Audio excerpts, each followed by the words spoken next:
Sejam todos muito bem-vindos a mais um vídeo desse canal e hoje é um vídeo muito especial porque estamos comemorando 20 mil inscritos no canal. Efeitos especiais de comemoração. Você que não é inscrito, já se inscreva, vamos rumo à próxima marca agora que é 30 mil inscritos. E no vídeo de hoje eu vou fazer uma coisa muito legal que é comentar os comentários, uma coisa que eu sempre quis fazer aqui no canal, que eu acho uma prática muito divertida porque você vai se divertir, você vai aprender e você vai melhorar como pessoa, se é que você se enquadra em algum desse tipo de comentário. E eu farei o comentando os comentários do vídeo que teve recentemente do raio que atingiu a imagem do Papa.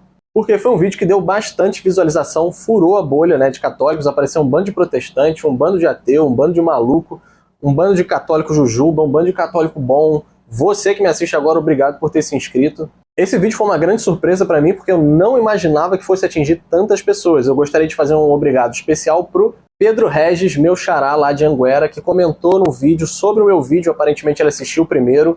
Muito legal, bem-vindo ao canal também, se você tiver inscrito, Pedro. A todo mundo também um agradecimento especial que veio do canal do Pedro Regis, que tiveram vários comentários lá mostrando mensagens de Anguera relacionadas ao raio que atingiu a chave, né, do Papa. Primeiro comentário, eu não vou falar o nome da pessoa porque eu não quero ser processado de novo. Você converter um protestante à tua religião fundada em Roma? Isso é impossível se tal cristão conhece a verdadeira palavra de Deus.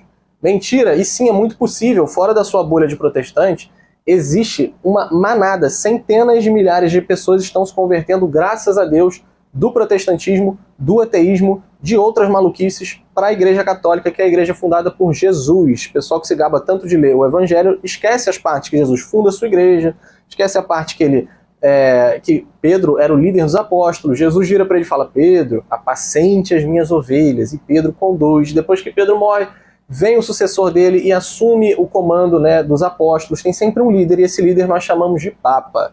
E sim, acontece muitas conversões, graças a Deus, do protestantismo e de outros lugares para a Igreja Católica, cada vez mais porque a internet é um meio de dissipar conhecimento, né? Temos Padre Paulo Ricardo, temos o canal do Bernardo Kister, tantos outros maravilhosos que ajudam, né? O Centro Dom Bosco ajuda a trazer os protestantes de volta para casa, porque ensina, mostra a verdade. Quando você é confrontado com a verdade, acontece uma coisa maravilhosa chamada conversão. Scott Hahn era o melhor protestante que tinha, porque ele era muito focado em buscar a verdade, entender a verdade. Onde está Jesus? Eu quero ir para onde é que ele está. Ele não quero ficar aqui no meu clubismo, eu quero aprender, mesmo que isso confronte você. E ele se converteu ao catolicismo. Procurei conversão de Scott Hahn. Ele é inteligentíssimo, graças a Deus se tornou católico. Próximo. Esse comentário achei muito bom. Não entendi uma coisa. O que seria um católico jujuba? Risos. Pessoa amada, eu pretendo fazer um vídeo em breve sobre católico jujuba. Se você quer saber mais sobre católico jujuba, comenta aqui embaixo. Por favor, faça um vídeo sobre católico jujubas. Eu até expliquei nesse comentário aqui que ela comentou. Se você quiser procurar lá, eu dei uma pequena explicação breve. Aqui eu não vou fazer porque eu vou fazer um vídeo só sobre isso. Eu jamais volto para caótica, porque ela é caótica mesmo. Ele está se referindo à Igreja Católica? Volte sim para a Igreja Católica, ela é caótica. E isso é maravilhoso, porque isso é uma das maiores provas de que é a Igreja verdadeira de Jesus. Há 2030 anos, quase, 2024 anos, né, em pé, com o caos que habita nela, com a dificuldade que a gente tinha de comunicação nos primeiros séculos, depois, né, com a quantidade de católicos no mundo inteiro, várias dioceses e bispos, todo mundo com a fé una, a mesma fé em todos os continentes, com a comunicação difícil. E aí tem até um caso de um cara famoso, né, que eu não lembro o nome agora, que ele foi ficar um mês no Vaticano, porque ele era ateu, o amigo dele era católico, o amigo católico virou pro outro que era ateu e falou: passa um mês no Vaticano, eu pago sua passagem. E se você ficar lá e não se converter, tudo bem, nunca mais te enche o saco. Beleza, ele foi lá, ficou um mês e voltou convertido. Porque ele falou: cara, aquilo é um caos, é uma bagunça tão grande que só mesmo Deus para conseguir gerir e guiar esse negócio, porque os homens fazem uma zona, é uma dificuldade de comunicação. Hoje em dia, tudo globalizado e tudo mais, ainda assim é muito difícil. Se você vive numa paróquia, né, se você conhece uma paróquia, você sabe que na própria paróquia é muito difícil fazer as coisas, tem sempre cheio de maluco para tudo quanto é lado, mas é isso mesmo. A gente é católico, é feliz e vai indo porque Deus vai guiando. Os representantes da Santa Sé cometem muitos pecados, depois pedem perdão e voltam a errar. Sim, igual a você, igual a mim, igual a todos nós, né? A não ser que você se esqueça que você confessa. Eu me confesso toda semana.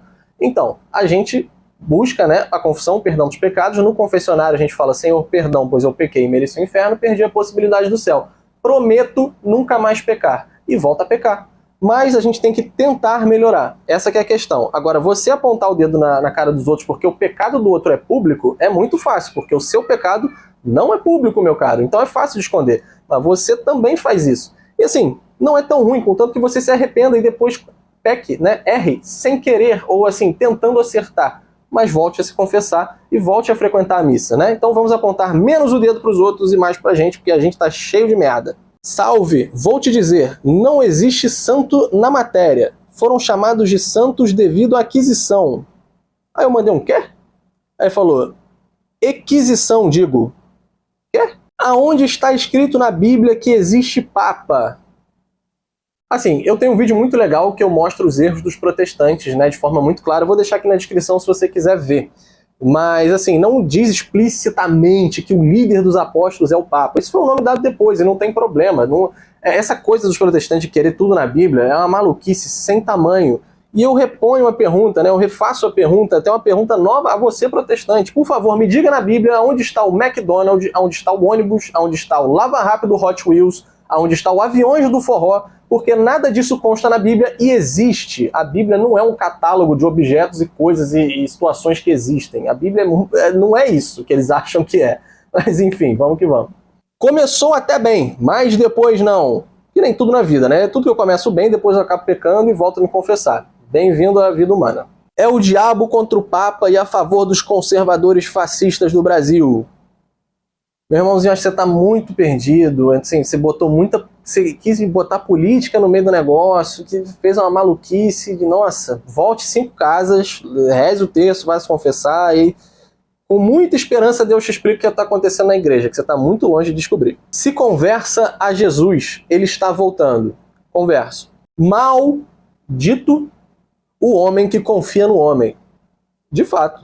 Mas assim, isso aqui provavelmente foi uma crítica da pessoa para falar que a gente confia no Papa. Falta tanto para aprender, mas vamos lá. Um pouquinho só que eu faço um pouquinho em cada comentário para ver se eu ajudo. Jesus instituiu os apóstolos para tomarem conta de suas ovelhas quando ele estivesse no céu. E ele diz ao Papa, chamado assim de Pedro I, apacente as minhas ovelhas, cuide delas, guie elas, ajude elas, né? E ele é o líder dos apóstolos. Dentro dos apóstolos nós tínhamos Judas, que também foi escolhido para ser um apóstolo. A gente tinha que ter confiado nele, até ele fazer muita merda, né? Ele foi deposto, enfim, jogado de lado, tirado, enfim, né? Como deve ser com as pessoas que são lobos no meio dos cordeiros. Mas até então confiávamos nele. Todo mundo merece a confiança até que quebre ela, né? Então a gente, enfim, é a vida. Mas depois de Pedro veio o próximo, depois do próximo veio o próximo. Tem os nomes deles todos na história, tá? Todo protestante que acaba estudando patrística se converte ao catolicismo, porque vê que a igreja primitiva é a mesma igreja que a gente tem hoje em dia, né? Aqui nós temos um comentário de um chamado Punheteiro Santo. É um nome dado pelo Ítalo Marcílio, aquelas pessoas todas engomadinhas que acham que leram todos os documentos da igreja, sabem tudo sobre a igreja católica e agora é sede vacante, porque ele sabe que não sei o que, não está da forma correta, nós estamos sem Papa desde não sei quando. Enfim, isso aqui é um tipo de maluquice, mas eu vou responder. Rezar pela conversão do Papa é uma blasfêmia contra Nosso Senhor. Primeiro ponto, vou parar aqui já. Não é uma blasfêmia. Você pode e deve rezar pela conversão de todo mundo. Se o Papa for muito bom, tem que rezar. Se o Papa for horroroso, tem que rezar. Se é um assassino da esquina, você tem que rezar pela conversão dele, porque nós queremos que todo mundo tenha acesso ao céu. O inferno é a pior punição que uma pessoa pode ter. E nós não podemos e não devemos, e o católico não deseja isso para ninguém. Por mais Luiz Inácio que uma pessoa seja da Silva, ela não merece o inferno. Ela merece muito um purgatório pesada, assim. Ela merece uma punição na terra inimaginável por todas as coisas que aconteceram. Mas não merece o inferno. O inferno ninguém merece, literalmente. Só quem quer muito ir para o inferno acaba indo, a gente lamenta por isso. Mas se o Papa fosse o Padre Paulo Ricardo, que é um excelente padre, ele precisaria, e o Padre Paulo Ricardo precisa de oração, ele precisa se converter. Não é uma coisa assim diminutiva, do tipo assim, você não é católico, como esse tipo de gente gosta de apontar o dedo. É uma coisa tipo assim, você tem que ser mais católico, você tem que ser santo. Enquanto você não é um santo de sétima morada, você precisa de oração. E o santo de sétima morada também precisa de oração. Se eu falar que o Padre Pio, enquanto vivo na Terra, né, antes de morrer, ele precisava de oração para se converter? Precisava. Todos precisam. Todo mundo tem defeito, um detalhe, né? Os santos se confessavam, tá? Só para lembrar vocês. E ainda trata os ouvintes com palavrão. Voltando, puritanismo e esse tipo de gente assim chamado de punheteiro santo é porque assim, ele sabe tudo de tudo bonitinho, sabe as regras, as leis, um farisaísmo maluco, mas quando ninguém tá olhando, ele tá ali fazendo uns negócios estranhos dele lá, né, fazendo os pecadinhos dele lá, mas ninguém vê, não é público, Então, de boa. E quando ele termina o pecadinho dele, ele bota aquela camisa engomadinha e vem apontar o dedo e ser maluco. Voltando, zero puritanismo. Teve até um comentário aí desse que falou assim, nossa, você falou palavrão, católicos não falam palavrão, não é coisa legal. Cara, todo mundo fala. Um dos maiores católicos que tiveram no Brasil, chamado Olavo de Carvalho, fala uma infinidade de palavrão e ele converteu, meu amigo, uma massa que você jamais na sua vida converterá. Quando ele morreu, abriram um e-mail para receber os casos de pessoas que se converteram através das aulas dele. Não porque ele não pregava ele não pregava o catolicismo, ele pregava a realidade, ele mostrava às pessoas como pensar, como sair desse emaranhado de cilada do demônio que existe atualmente na sociedade. E através das pessoas estudarem, verem e entenderem a realidade ao seu redor, naturalmente você acaba caindo no catolicismo, que é a religião verdadeira. Enfim, esse e-mail recebeu 8.000 relatos de conversão através das aulas, pessoas que eram ateias ou de outras religiões, né, que assistiram às aulas do Olavo de Carvalho com palavrão e se converteram à Igreja Católica. Olha que doideira. Isso só na primeira semana, tá? O e-mail seguiu indo depois e é óbvio que tiveram muito mais pessoas que se converteram que nunca vão ter acesso ao e-mail para mandar, ou que tiveram e não querem mandar a história delas e dane-se, tudo bem. Eis os frutos da seita modernista progressista criada no Vaticano II. Bom, as pessoas vão criticar o Vaticano II, não vou entrar nisso, mas enfim, vocês deram para ver que isso aqui é maluco, né? Santo é só o Senhor Jesus Cristo de Nazaré, e não o Papa, um homem igual aos demais. E Paulo nunca foi o primeiro Papa, erradíssimo, como se falam por aí. Vamos ler a Bíblia, a palavra do Senhor Deus. Sou católico, cristão e não romano. Chega, maluquice. Então, ele falou, o primeiro Papa não é Paulo, como dizem. Ninguém diz que o primeiro Papa é Paulo, tá? Paulo nunca foi Papa. Paulo, né, é outra história. Pedro foi o primeiro Papa, isso é sabido, né? E ele diz que é católico. Olha, só se o católico é uma outra religião que eu não conheço, porque o católico está abaixo, né, da hierarquia do Papa, né? Seja ele quem for, mas enfim, maluquice. E aproveito, né, essas falas de protestantes, só Deus é santo, mas eles não sei, acho que eles pulam algumas paradas da Bíblia que parece que ignoram, né? Porque Jesus vira e fala, sede santo como eu sou santo. Jesus é maluco, é mentiroso ou é retardado? Por quê? Se ele está falando isso para os outros e ninguém pode ser santo, então ele é no mínimo ou maluco ou, sei lá, não faz sentido. Mas ele quer que os outros sejam santos. Você largue de ser vagabundo e trate de tratar a sua vida para tentar ser santo. Porque isso é uma coisinha muito básica de protestante que eles gostam muito. Que é tipo assim, eu tenho fé, eu acredito em Jesus, estou salvo, vou pro puteiro. Porque, meu amigo, não é só falar que acredita em Jesus, não. É viver a fé, né? Significa praticar a fé, atos de caridade, ajudar o próximo, amar o próximo, que é muito difícil. Isso implica que, o que Jesus está dizendo implica no seguinte, você pode ser santo, você tem que ser santo. Ele fala, sede santo como eu sou santo. Então, para você tentar, e algumas pessoas que tentaram conseguiram não se equipararam a Jesus, não é isso, mas conseguiram ter uma vida de acordo com o que ele pregou que queria que você fosse, amiguinho preguiçoso. Amigo, em tua simbologia, o correto seria que, ao destruir as chaves, o Papa não tem mais autoridade e deixaria de ser um representante de Deus, o qual indicaria que a igreja não tem mais um comandante, ou seja, a igreja está à deriva. Não. Bom comentário respeitoso até então, né? Mas assim, o raio destruiu a chave, que indica que ele perde, teoricamente, está falando de simbologia, tá? A pessoa, né, no caso, perderia o poder de ligar algo na terra e ligar algo no céu, de ligar algo no céu e de ligar algo na terra. E a mão direita que foi destruída é a mão que se dá a bênção. Então nós estamos num momento onde querem dar bênção para uma coisa irregular, que é impossível de se dar a bênção, e ali tem um sinal claro de que a mão que dá a bênção foi destruída, e a chave que liga essa maluquice nova aqui para ligar no céu foi destruída, ou seja, não vai ter isso não é aceito no céu, fica bem claro nesse sinal. E a outra mão da estátua está com um báculo, que é o que significa justamente o poder sobre todas as ovelhas, ele é o pastor. O poder de pastor, de comandante da igreja, segue com ele, porque segue intacto ali na mão dele. Quer você queira, quer você não queira, quer você goste, quer você não goste. Isso é o simbolismo do que aconteceu com a estátua. Eu não estou dizendo que isso é, de fato, é ex-cátedra da igreja o que aconteceu, né? Eu estou falando da simbologia por trás do que ocorreu, mas aproveita esse vídeo porque naquele vídeo do Papa eu não comentei a questão do báculo ficar intacto na mão do Papa, representando que ele, de fato, né, segundo a simbologia, o comandante supremo da Igreja Católica, quer gostemos, quer não gostemos. Cuidado, saiam dela rapidamente. O juízo está patente por causa da idolatria que campeia nesta instituição. Nós estamos em 2024 e ainda existe protestante que acha que tem idolatria na Igreja Católica. É a coisa mais burra que eu já vi na minha vida. É tão fácil você constatar isso. Entre numa igreja católica, veja que ninguém bota o santo no lugar de Deus, ninguém bota Maria no lugar de Deus. Isso é uma coisa tão... O pastor, ele doutrina as pessoas e elas acreditam sem constatar, sem verificar. Isso é maluquice. Qualquer coisa que me falem, pode ser na igreja católica, por mais que seja, se for dogma, e tudo bem, aí é outra questão, eu já acredito e tudo bem. Mas qualquer coisa que me informe na igreja católica, eu vou verificar se é isso mesmo. Né? Porque é o que o ser humano faz, né? Se falam pra você alguma coisa muito básica, você fica curioso e vai verificar, né? Não sei, talvez não, mas é o que a gente faz. De 2024, informação aqui na internet coloca qualquer padre falando sobre questão de idolatria, gente. É tão bobo isso, porque, assim, a grande questão dos protestantes, né, que alguns padres constatam, é uma dificuldade com leitura, com língua portuguesa, com interpretação. Para interpretar, você precisa saber o significado, né, o símbolo das palavras. Se você não sabe diferenciar palavras, você não sabe ler e você não sabe interpretar. As pessoas que não sabem ler e não sabem interpretar querem pegar um texto complicadíssimo como os da Bíblia e interpretar. Aí surge seita para todo lado. Esse é o problema. É uma questão muito simples. A gente tem dulia, latria e hiperdulia. Latria é o culto que deriva somente damos a Deus, de adoração. Nós adoramos somente a Deus. Latria, né?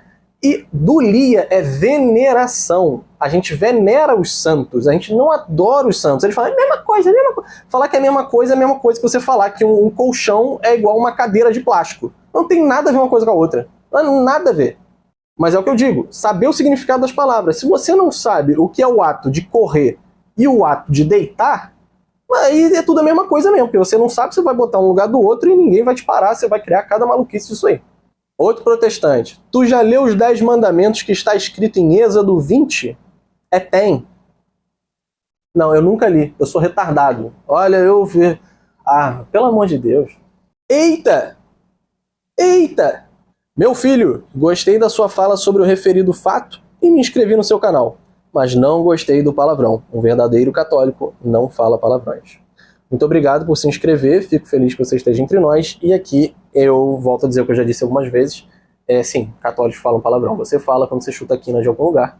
E, não somente isso, o grande Olavo de Carvalho falava bastante palavrão. Se você não quer acreditar na minha palavra falando Olavo de Carvalho e tudo que eu já comentei dele, veja o próprio Padre Paulo Ricardo falando, recomendando. Inclusive, Padre Paulo Ricardo foi aluno do Olavo de Carvalho durante boa parte, tá? Da vida dele. A chave está na mão do Senhor Jesus. Ele não deu chave nenhuma a Pedro. A Igreja Católica precisa voltar para a palavra de Deus. Se desviaram da verdade. Você é muito burro. Ele é o anticristo? Não, o Papa Francisco não é o anticristo. Vale lembrar uma coisa aqui, né? O anticristo, ele é um político que vai mandar na terra inteira. O que nós teremos na igreja na época do anticristo vai ser um antipapa. Por quê? Anticristo e antipapa já tivemos vários ao longo da história. Anticristo foi, por exemplo, Hitler foi um anticristo. Você, quando está em estado de pecado mortal sem se confessar, você é um anticristo. Pessoas muito maus e mais, né, que tacam terror são anticristo. Tivemos grandes anticristos, porém, nós teremos o anticristo, que está descrito na Bíblia, que ainda virá, ainda não se manifestou. E também tivemos vários antipapas. E nós teremos o antipapa, que se vocês acham que o Francisco é ruim, vocês ainda não viram nada, porque o antipapa vai ser 100 milhões de vezes pior do que o nosso querido Papa Francisco. E outra coisa interessante, que vale lembrar, o antipapa e o anticristo vão ser amados e aclamados por todo mundo. Eles vão ser tipo assim, rockstar, uma coisa assim que todo mundo fala assim, uhul! E o Papa Francisco, como vocês podem perceber, ele é meio que odiado em quase todos os setores da Igreja Católica. Então é muito difícil ser o Francisco, para ser bem sincero. Eu acho que o próximo pode ser um bom candidato aí a antipapa, mas o Francisco não. Rezemos pelo Papa Francisco, né? Todos precisam de conversão. E rezem por mim também, pelo amor de Deus, porque eu sou um verme. Olha, até tinha mais comentário, mas acho que eu já li muita coisa. Vambora, voltem para a igreja, vamos ser católico direitinho, vamos se confessar, enquanto a gente ainda encontra o sacramento. Se inscreva nesse canal, deixa um comentário aí rindo de alguma coisa, comentando alguma coisa, zoando alguma coisa, sei lá. Vamos que vamos.